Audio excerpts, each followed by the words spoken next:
It was nearly 10 years ago, almost. Hard to believe that you said on the campaign trail in 2016, character matters to the presidency, and Donald Trump will bring the highest level of integrity to the highest office in the land.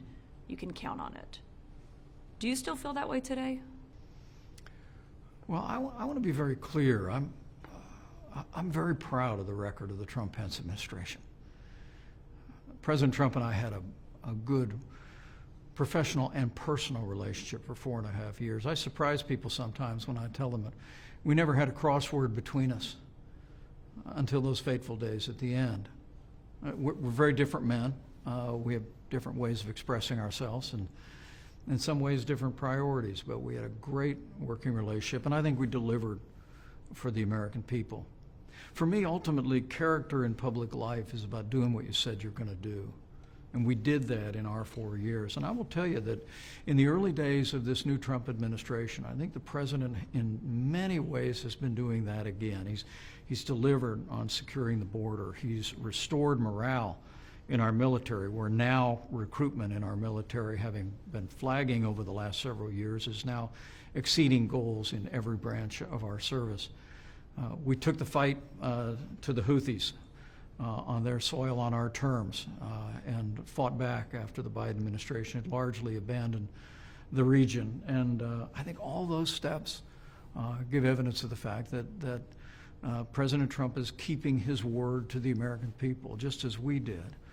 Where I'm going to continue to seek to be a voice as a happy warrior and the conservative that I've always been is where I see this Trump administration departing from the successful policies of our administration, whether it be making the tax cuts permanent, when some in and around the administration are talking about actually raising the top marginal rate, a move that would be an enormous tax increase on small business owners across this country.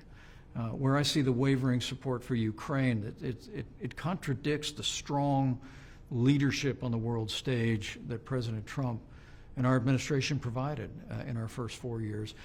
And where I see a marginalizing of the right to life, both in personnel and in policy decisions, and that's different from our administration. What do you attribute those changes to? We stood strong for the right to life.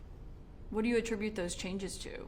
I mean, if those were the policies when you were there, and this is what's happening now, is it because you're not there? Is it staffing, or is it the president himself that's changed? Well, I can't account for it. I know that it's true to say that personnel is policy. We had a diversity of views around the president.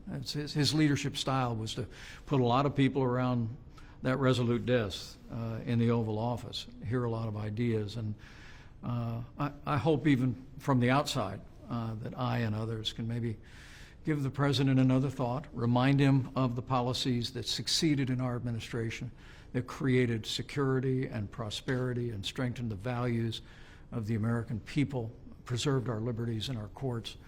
And whatever the future holds for me, I'm going to try and be a consistent voice for those conservative values that I think are not only the right policy for the Republican Party, but I think they're the best way forward for a boundless future for the American people.